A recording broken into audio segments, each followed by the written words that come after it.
Assalamualaikum warahmatullahi wabarakatuh. Waalaikumsalam warahmatullahi wabarakatuh. A'udzu billahi minasy syaithanir rajim. Bismillahirrahmanirrahim.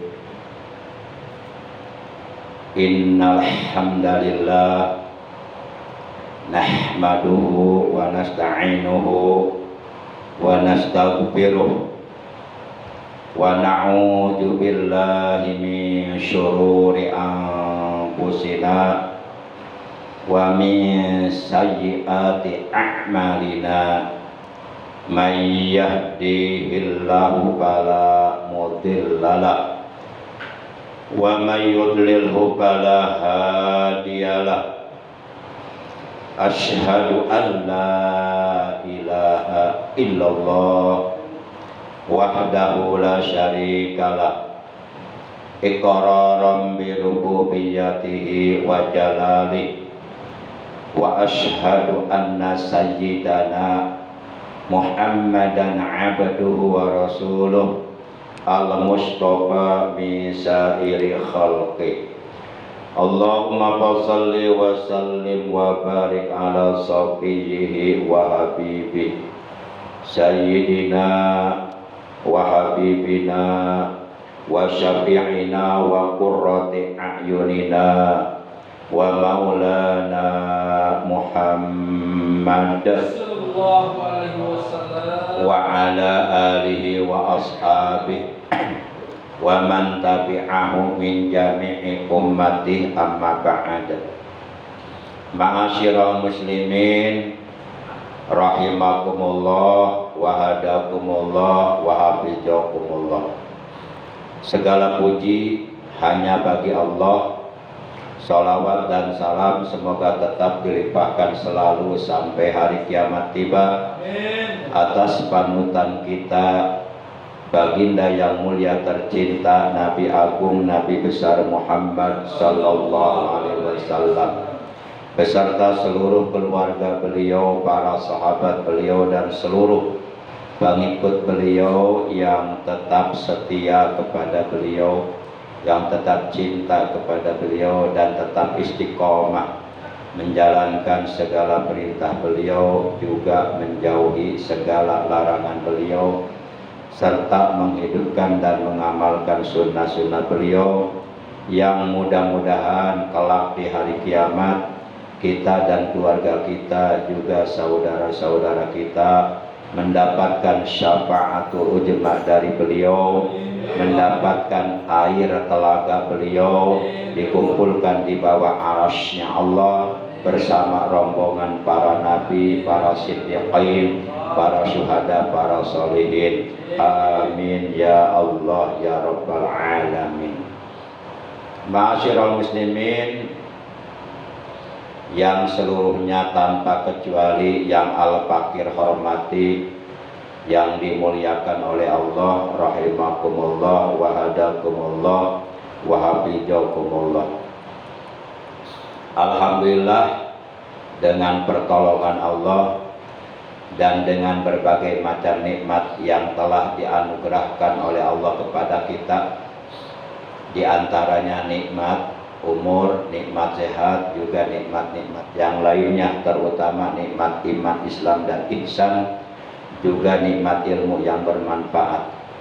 Pada malam ini memasuki malam tanggal 6 di bulan Muharram tahun baru Islam 1447 Hijriah, bertepatan dengan hari pertama di bulan Juli tahun 2025, kita dapat istiqomah hadir duduk di Majlis Zikir Khotaman Thariqah Qadiriyah wan Naqsabandiyah Pondok Pesantren Suryalaya.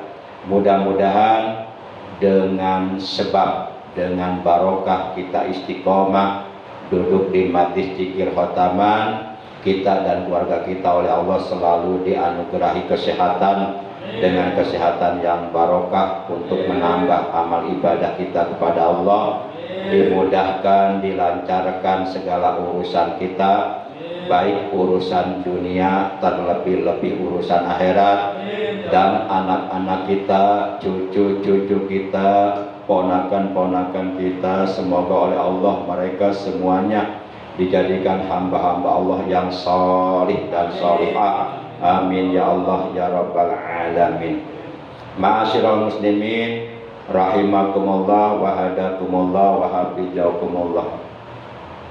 Malam ini majlis zikir khotaman kita adalah merupakan pertemuan yang ke-270, dan insya Allah pada malam ini di Majlis Al-Fatoniyah yang mulia ini, Al-Fakir ingin menyampaikan pembahasan mengenai husnul khotimah. Para jamaah yang dimuliakan oleh Allah Subhanahu wa taala, tentu setiap kita sebagai orang Islam, setiap kita sebagai orang mukmin, tentu manakala ajal kematian datang kepada kita, tentu kita ingin meninggal dunia nanti dalam keadaan husnul khotimah.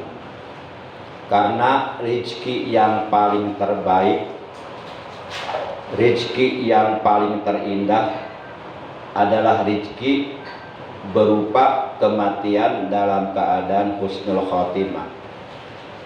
Karena perkara yang paling menentukan untuk keselamatan kita, untuk kebahagiaan kita di alam kubur, di hari kiamat, dan di alam akhirat adalah di saat sakaratul maut.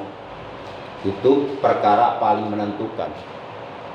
Jikalau kita meninggal dunia dalam keadaan husnul khotimah, maka sudah barang tentu kita akan menjadi ahli sorga. Oleh Allah akan dijadikan ashabul jannah, penghuni sorga. Dan sebaliknya, jikalau umpama kita, naudzubillah min dzalik ya, jikalau umpama seseorang meninggal dunia dalam keadaan su'ul khotimah, maka sudah barang tentu ia akan menjadi penghuni neraka untuk selama-lamanya. Para jamaah yang dimuliakan oleh Allah Subhanahu wa taala, maka Al-Fakir mengatakan bahwa rezeki yang paling terindah, yang paling termahal, yang paling berharga adalah rezeki berupa kematian dalam keadaan husnul khotimah.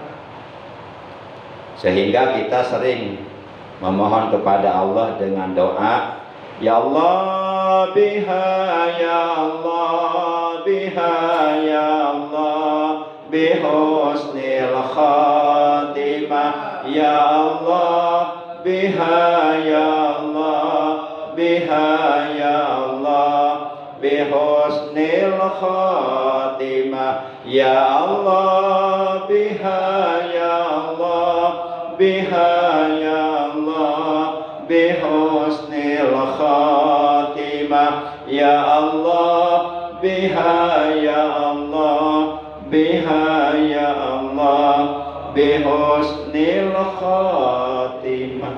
Perbanyak doa tersebut. Mudah-mudahan harapan kita kepada Allah dengan memperbanyak doa tersebut, terutama setiap kita selesai melaksanakan sholat fardu 5 waktu, doa tersebut minimal kita baca 3 kali, jangan dilupakan. Mudah-mudahan dengan barokah kita sering membaca doa tersebut, manakala ajal kematian yang telah ditentukan oleh Allah tiba kepada kita, mudah-mudahan kita meninggal dunia nanti apa sekarang nih? nanti dalam keadaan husnul khotimah. Amin ya Allah ya rabbal alamin. Baik, bapak-bapak yang saya hormati, rahimakumullah wa hadakumullah wa hafizakumullah. Kalau ditinjau secara etimologi, secara lugah, husnul khotimah itu mengandung arti akhir hayat yang baik, akhir kehidupan yang baik, tutup mata dengan baik. Jadi husnul khotimah itu, ungkapan husnul khotimah itu tersusun dari dua suku kata. Suku kata yang pertama adalah kalimat husnun, mengandung arti baik. Itu diambil dari fi'il madhi lafadz hasuna yahsunu husnan. Husnun itu artinya baik. Suku kata yang kedua adalah al-khotimah, mengandung arti akhir atau penutup. Kemudian dua suku kata tersebut digabung menjadi satu, namanya mudhof ilaih kalau menurut ilmu nahwu, menjadi husnul khotimah. Artinya akhir yang baik, maksudnya akhir hayat yang baik, akhir kehidupan yang baik. Tutup kedua mata kepala dengan baik, membawa iman, Islam, dan ihsan dalam keadaan dosa bersih, diampuni oleh Allah Subhanahu wa ta'ala. Ini tentu harapan kita semua.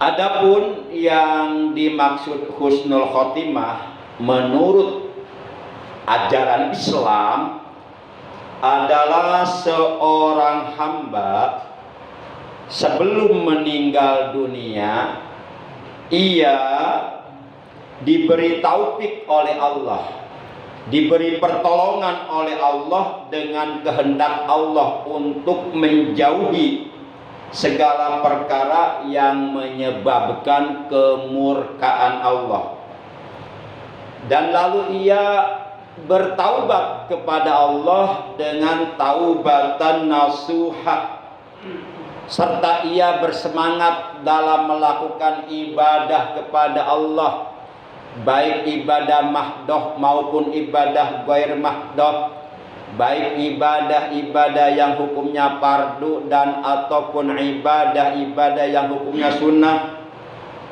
serta ia bersemangat melakukan ketaatan terhadap perintah-perintah Allah, dan bersemangat dalam melakukan berbagai macam amal kebaikan, sehingga akhirnya ia meninggal dunia dalam keadaan husnul khotimah. Karena manusia mati tergantung kebiasaan, maka biasakan hal-hal yang baik supaya kita meninggal dunia dalam keadaan baik, dalam keadaan husnul khotimah. Nah, para jamaah yang dimuliakan oleh Allah Subhanahu wa ta'ala, pengertian husnul khotimah tersebut adalah berdasarkan keterangan sebuah hadis sahih yang diriwayatkan oleh Imam Ahmad dan Imam Tirmidzi, di mana hadis ini disahihkan oleh Imam Al-Hakim di dalam kitab Al-Mustadrak. An Anas bin Malikin radhiyallahu ta'ala anhu, hadis dari sahabat Nabi yang bernama Anas bin Malik radhiyallahu ta'ala anhu, qala, ia telah berkata, anna Rasulullah sallallahu alaihi wasallam qol, bahwasanya Rasulullah sallallahu alaihi wasallam beliau telah bersabda, ija aradallahu bi abdihi khairan istakmalahu. Qalu kaifa yastakmiluhu ya Rasulullah? Qala yuwaffiquhu li amalin shalihin qabla mautihi. Nah, ini hadisnya. Baik, hadis tersebut akan Al-Fakir artikan. Kata Nabi dalam hadis ini, ija apabila, aroda berkehendak atau berkeinginan, sopo Allahu Gusti Allah, ija arodallah apabila Allah menghendaki, bi abdihi kepada hambanya, khairan akan kebaikan. Maksudnya adalah apabila Allah menghendaki hambanya meninggal dunia dalam keadaan husnul khotimah. Apabila Allah menghendaki hambanya meninggal dunia dalam keadaan membawa iman, membawa Islam, membawa ihsan, membawa amal kebaikan, dalam keadaan dosa-dosanya bersih diampuni oleh Allah, maka kata Nabi, istakmalahu, maka Allah akan memanfaatkan dia. Jadi ija aradallahu bi abdihi khairan istakmalahu. Apabila Allah menghendaki kepada hambanya meninggal dunia dalam keadaan husnul khotimah, maka Allah akan memanfaatkan dia. Lalu para sahabat bertanya kepada Rasulullah, "Ya Rasulullah, kaifa yastamiluhu?" Wahai Rasulullah, bagaimanakah Allah memanfaatkan dia? Qala, Rasulullah menjawab, yuwaffiquhu li amalin sholihin qabla mautihi, kata Rasulullah. Allah Subhanahu wa taala akan memberikan taufik kepadanya. Allah Subhanahu wa taala akan memberikan pertolongan kepadanya untuk bertaubat dengan taubatan nasuha, untuk meninggalkan segala macam perbuatan dosa. Allah akan memberikan taufik, akan memberikan pertolongan kepadanya untuk bersemangat melakukan ibadah, bersemangat melakukan ketaatan ibadah kepada Allah qabla mautihi, sebelum ia meninggal dunia. Para jamaah yang dimuliakan oleh Allah Subhanahu wa taala, husnul khotimah ini ada tanda-tandanya. Seseorang apakah meninggal dunia dalam keadaan husnul khotimah atau sebaliknya meninggal dunia dalam keadaan su'ul khotimah.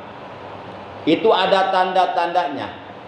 Di mana tanda-tandanya husnul khotimah ini secara global, secara universal terbagi ke dalam dua bagian.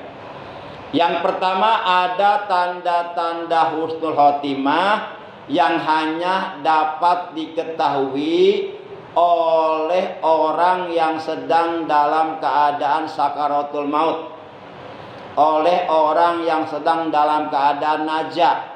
Naja itu maksudnya adalah proses pencabutan nyawa yang dilakukan oleh malaikat Jibril kepada manusia. Nah, ini yang pertama, tanda-tanda husnul khotimah yang hanya dapat diketahui oleh orang yang sedang dalam keadaan sakaratul maut. Sementara manusia lainnya tidak ada yang tahu. Kemudian tanda husnul khotimah yang kedua adalah tanda husnul khotimah dapat diketahui oleh orang lain. Contohnya seperti ketika seseorang meninggal dunia dalam keadaan dengan keringat di kening. Jadi keningnya keluar keringat. Itu tanda husnul khotimah.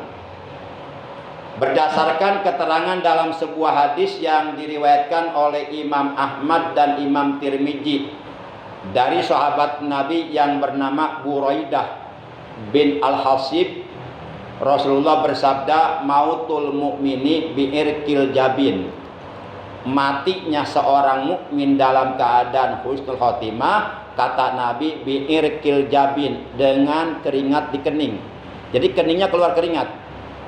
Kemudian yang kedua, tanda-tanda husnul khotimah yang dapat diketahui oleh orang lain adalah si mayit meninggal dunia seperti orang yang sedang tersenyum.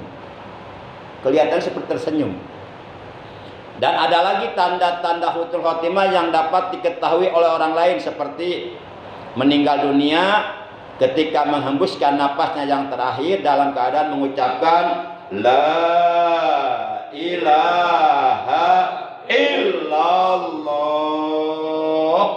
kerelep maut. Nah, itu husnul khotimah. Sebagaimana Rasulullah bersabda dalam hadis yang diriwayatkan oleh Imam Abu Daud, man kana akhiru kalamihi la ilaha illallah dakhalal jannah. Barang siapa akhir kalamnya, akhir ucapannya, yakni di saat akan menghembuskan napasnya yang terakhir dalam keadaan mengucapkan la ilaha illallah, kata Nabi, dakhalal jannah, ia akan menjadi ahli surga. Berarti ia meninggal dunia husnul khotimah. Ada lagi tanda-tanda husnul khotimah yang dapat diketahui oleh orang lain, seperti meninggal dunia dalam keadaan sedang hadir di pengajian, sedang hadir di majlis dzikir, atau sedang dalam keadaan menuntut ilmu di pondok pesantren. Ada lagi tanda yang lain seperti meninggal dunia di medan perang dalam berjihad membela agama Allah. Itu tanda-tanda orang-orang yang matinya husnul khotimah. Lalu apa sih tanda husnul khotimah yang hanya dapat diketahui oleh orang yang sedang dalam keadaan sakaratul maut, sementara yang lain tidak ada yang tahu? Adapun tanda husnul khotimah yang hanya dapat diketahui oleh orang yang sedang dalam keadaan sakaratul maut, yaitu akan diterimanya kabar gembira saat ia sedang dalam keadaan sakaratul maut. Orang tersebut menerima kabar gembira dari Allah melalui malaikat yang turun kepadanya. Kabar gembiranya berupa mendapatkan ridho Allah, mendapatkan rahmat Allah, mendapatkan ampunan Allah, dan mendapatkan tempat kembalinya adalah sorga. Itu semuanya akan disampaikan oleh malaikat yang secara khusus ditugaskan oleh Allah turun kepadanya untuk memberikan kabar gembira kepada orang yang sedang sakaratul maut. Hal ini sebagaimana diterangkan oleh Allah dalam Al-Quran, surah yang ke-41, yaitu surah Fussilat, juz yang ke-24 ayat 30. Di mana dalam ayat tersebut Allah telah berfirman, innal ladzina qalu rabbuna Allah summa istaqamu tatanazzalu alaihimul malaikah alla takhafu wa la tahzanu wa abshiru bil jannati allati kuntum tu'adun.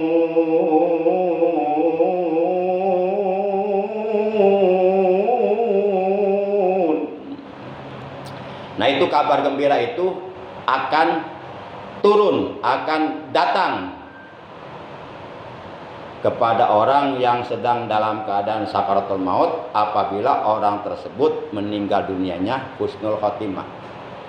Kata Allah, innal ladzina qalu, sesungguhnya orang-orang yang mengatakan Rabbunallah, Tuhan kami adalah Allah. Di dalam hatinya meyakini bahwa tidak ada Tuhan yang berhak disembah kecuali Allah.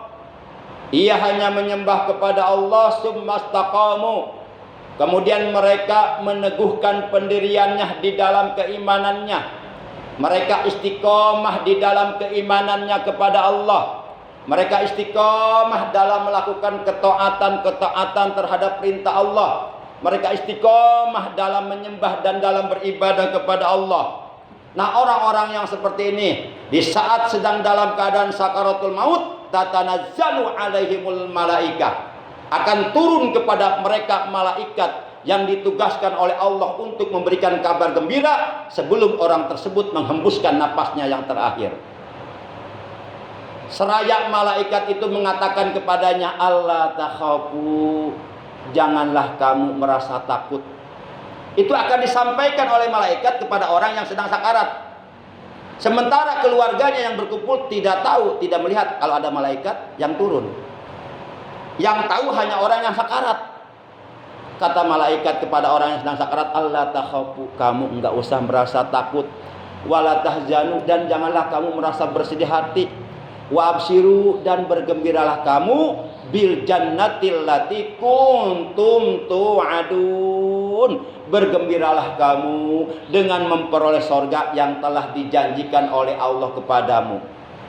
Nah, di saat orang yang sedang dalam keadaan nazak, dalam keadaan proses pencabutan nyawa, dalam keadaan sakaratul maut, ketika ia sudah mendapatkan kabar gembira ini dari Allah, dia tersenyum karena melihat tempat kembalinya sorga. Diperlihatkan sorga saat itu. Dia tersenyum, dalam keadaan tersenyum, dalam keadaan tersenyum dicabut nyawanya, meninggal. Akhirnya seperti orang tersenyum. Ini ciri orang meninggal dunia husnul khotimah. Oh, kalau begitu nanti kalau saya mau mati saya mau senyum aja. Nggak bisa seperti itu. Bukan karena kematian husnul khotimah itu kehendak Allah, bukan kehendak kita. Kita nggak bisa. Operasi senyum. Para jamaah yang dimuliakan oleh Allah Subhanahu wa taala. Nah, kabar gembira seperti ini akan diberikan oleh Allah Subhanahu wa taala kepada hambanya. Satu, di saat sedang dalam keadaan sakaratul maut akan datang tuh kabar gembira. Ini disebutnya ahbar jayidah, artinya kabar gembira dari Allah. Yang kedua, di saat ia berada di alam kubur, begitu dibangunkan oleh malaikat, dia dapat kabar gembira. Alla takhafu wa la tahzanu wa abshiru bil jannati allati kuntum tu'adun. Kata malaikat, kamu enggak usah takut, enggak usah bersedih hati. Bergembiralah kamu dengan memperoleh surga yang telah dijanjikan Allah kepadamu. Yang ketiga, kabar gembira ini akan turun nanti di hari kiamat ketika kita dibangkitkan oleh Allah dari kuburan kita masing-masing.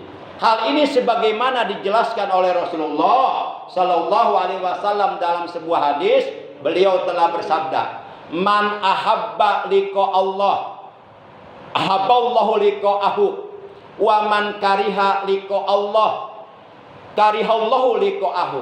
Artinya, barang siapa yang suka untuk bertemu dengan Allah, merasa senang untuk bertemu dengan Allah karena sudah mendapatkan kabar gembira dari Allah bahwa tempatnya adalah surga, sehingga di saat dia akan meninggal dunia dia merasa senang akan bertemu dengan Allah. Barang siapa yang merasa suka, merasa senang, merasa cinta untuk bertemu dengan Allah, maka Allah pun akan suka untuk bertemu dengannya. Sebaliknya, dan barang siapa yang benci bertemu dengan Allah, tidak suka bertemu dengan Allah, maka Allah pun benci untuk bertemu dengan orang tersebut. Para jamaah yang dimuliakan oleh Allah Subhanahu wa taala. Kemudian Siti Aisyah, istrinya Rasulullah, putrinya Abu Bakar Siddiq, bertanya kepada Rasulullah. Faqalat Aisyah, maka lalu Siti Aisyah bertanya, "Ya Rasulullah, akarahiyatul maut? Faquluna nakrahul maut." Ya Rasulullah, apakah yang dimaksud benci bertemu Allah adalah benci kematian, benci datangnya kematian? Faquluna nakrahul maut. Kami semuanya benci kematian ya Rasulullah. Lalu Rasulullah bersabda, "Laisa kadzalik." Bukan seperti itu wahai Aisyah.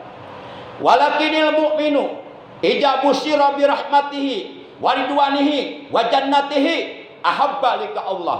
Akan tetapi seorang mukmin yang bertakwa kepada Allah, yang istiqomah beribadah kepada Allah sampai akhir hayatnya, ketika ia sakaratul maut diberikan kabar gembira dengan mendapatkan rahmatnya Allah, dengan mendapatkan ampunan Allah, dengan mendapatkan surganya Allah, diperlihatkan surga kepadanya saat sakaratul maut, maka ahabba liqa Allah, ia akan sangat suka, akan sangat senang bertemu dengan Allah. Akan tetapi sebaliknya, wa innal kafira idza busyira bi'adabillah wa sukhtihi kariha liqa Allah wa karihallahu liqa'ah.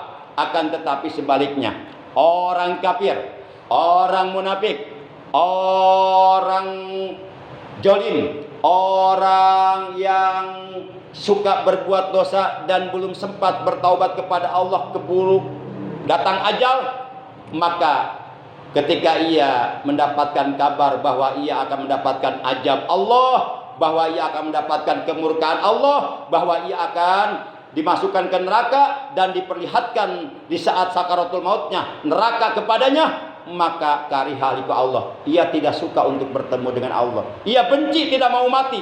Saya nggak mau mati. Itu nolak sebenarnya, tapi nggak bisa. Wa karihallahu liqa'ah, dan Allah pun benci bertemu dengannya. Akhirnya kata Allah, aku benci manusia seperti ini. Hei malaikat, bawa ruhnya ke neraka. Nauzubillah min dzalik. Akhirnya ia dijadikan ahli neraka.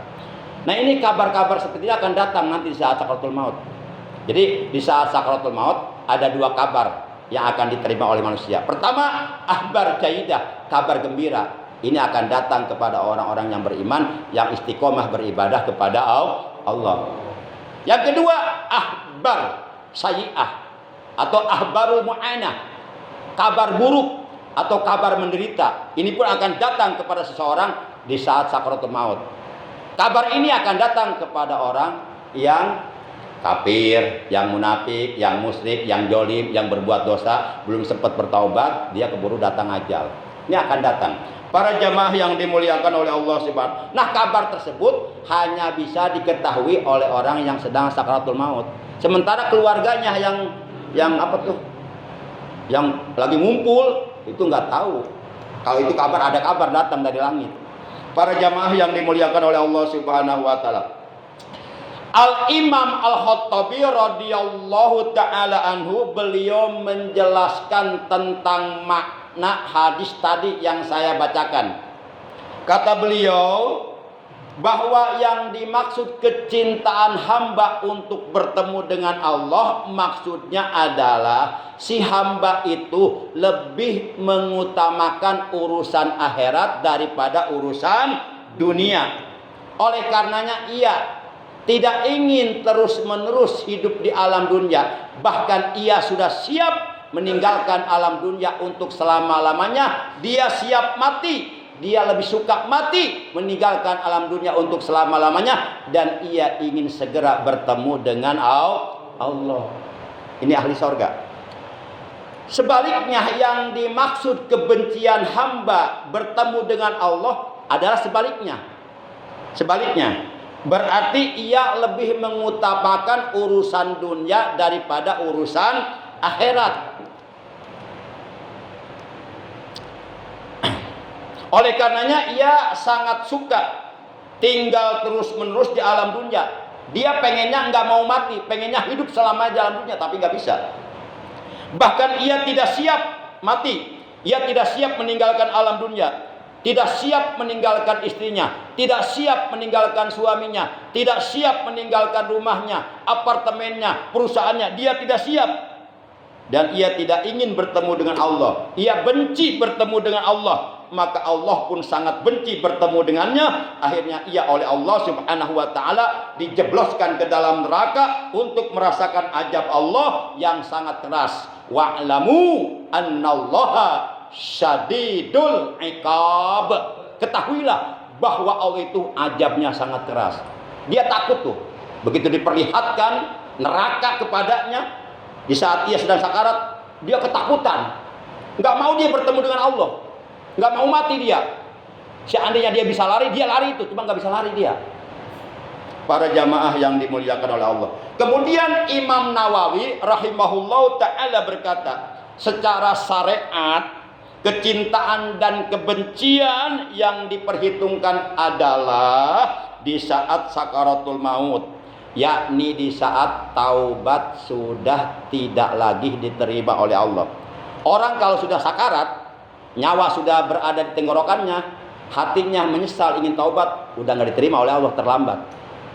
Sebagaimana Rasulullah pernah bersabda, innallaha yaqbalu taubatal abdi malam yugorgir.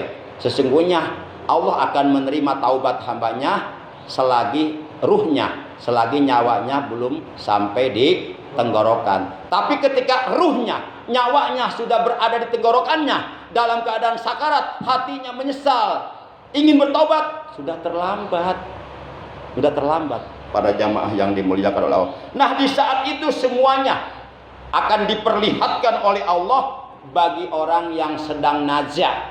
Nazah itu adalah proses pencabutan nyawa yang dilakukan oleh malaikat Jibril kepada seseorang. Dan akan nampak dengan sangat jelas baginya tempat kembalinya. Semuanya akan terlihat di saat sakarat sebelum mati itu.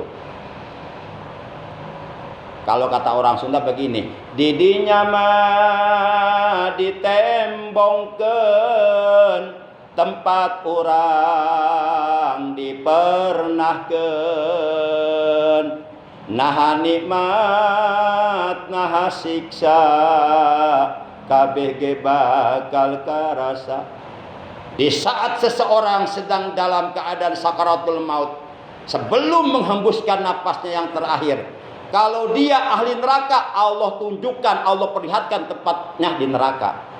Melalui siapa? Melalui malaikat. Para jamaah yang dimuliakan oleh Allah Subhanahu wa taala. Allah perlihatkan tuh. Nah, di situ. Maka oleh karena itu penting doa yang tadi tuh. Penting. Setiap selesai salat fardu 5 waktu, jangan lupa baca minimal 3 kali. Kita jangan terlalu mengandalkan amal ibadah kita sendiri. Jangan. Kita harus ada sandaran vertikal yang kuat kepada Allah. Karena seseorang itu matinya akan husnul khotimah atau sebaliknya akan suul khotimah, itu semuanya atas kehendak Allah. Kalau tidak ada kehendak Allah, walaupun kita ingin mati husnul khotimah, nggak bisa. Maka harus ada sandaran vertikal yang kuat kepada Allah melalui doa yang tadi. Ya Allah biha ya Allah biha ya Allah bihusnil khatimah ya Allah biha ya Allah biha ya Allah bihusnil khatimah ya Allah biha ya Allah biha ya Allah bihusnil khatimah ya Allah biha ya Allah biha ya Allah bihusnil khatimah. Sebab pernah kejadian di sono di Tarim. Ini yang cerita Habib Umar Al-Hafid. Ada orang soleh banget, ibadahnya rajin banget. Tiap malam tahajud nggak pernah kelewat. Tiap hari puasa Nabi Daud sepanjang tahun. Dia udah benar-benar yakin bahwa dia akan meninggal dunia husnul khotimah. Dan dia menyepelekan doa yang tadi. Nggak perlu saya berdoa seperti itu. Seakan-akan ngomong begitu. Ternyata di akhir hayat Allah menghendaki dia meninggal dunia su'ul khotimah. Akhirnya dia meninggal dunia su'ul khotimah. Padahal ketika hidupnya ibadahnya luar biasa. Rajin luar biasa. Itu kita namanya sombong. Jadi terlalu mengandalkan amalan sendiri. Tidak ada ketergantungan sandaran vertikal kepada Allah. Padahal semuanya, segala sesuatu akan terjadi hanya atas kehendak Allah. Termasuk kematian husnul khotimah, itu pun kehendak Allah. Lah kita mohon kepada Allah dengan doa tadi. Baca minimal 3 kali setiap selesai sholat 5 waktu. Silahkan baca doa-doa yang lain. Doa minta tambah istri, tambah harta, tambah jabatan, tambah pangkat, tambah rumah, silahkan. Tapi doa yang ini jangan dilupakan. Jangan sampai kita berdoa, ya Allah tambahkan istri saya ya Allah. Enggak apa-apa jamur juga ya Allah. Janda di bawah umur ya Allah, enggak apa-apa. Tambahkan istri saya ya Allah. Kayaknya saya udah pantas beristri 2 ya Allah, tambahkan ya Allah. Wah, doa minta tambah istri dibaca, tapi doa minta husnul khotimah dilupa. Ini kesalahan besar ini. Nauzubillah min. Baik para jamaah, barangkali hanya ini yang bisa Al-Fakir sampaikan, kurang lebihnya Al-Fakir mohon maaf. Terima kasih atas kehadirannya, atas perhatiannya. Mudah-mudahan kita semua, juga keluarga kita, anak cucu kita, keturunan kita semuanya dikehendaki oleh Allah di saat menghembuskan napasnya yang terakhir mendapatkan pertolongan Allah dan atas kehendak Allah meninggal dunia dalam keadaan husnul khotimah. Akhirnya mari kita sama-sama mengistiqomahkan untuk selalu membaca zikir jalalah. Bismillahirrahmanirrahim. La ilaha illallah al-mawjudu fi kulli zaman. La ilaha illallah al-ma'bud ma'budu fi kulli makan. La ilaha illallah al-madhkuru fi kulli lisan. La ilaha illallah al-ma'rufu bil ihsan. La ilaha illallah kulla yaumin huwa fi sya'n. La ilaha illallah al-aman al-aman min jawalil iman wa min fitnati syaitan. Ya qadimal ihsan kam laka alaina min ihsan. Ihsanukal qadim ya Hannan ya Mannan ya Rahim ya Rahman ya Ghafur ya Ghaffar. Ighfir lana warhamna wa anta khairur rahimin. Wa sallallahu ala sayyidina Muhammadin wa ala alihi wa sahbihi wa sallam. Walhamdulillahi rabbil alamin. Demikian yang bisa Al-Fakir sampaikan. Terima kasih. Hadanallahu wa iyyakum ajmain. Wassalamualaikum warahmatullahi wabarakatuh.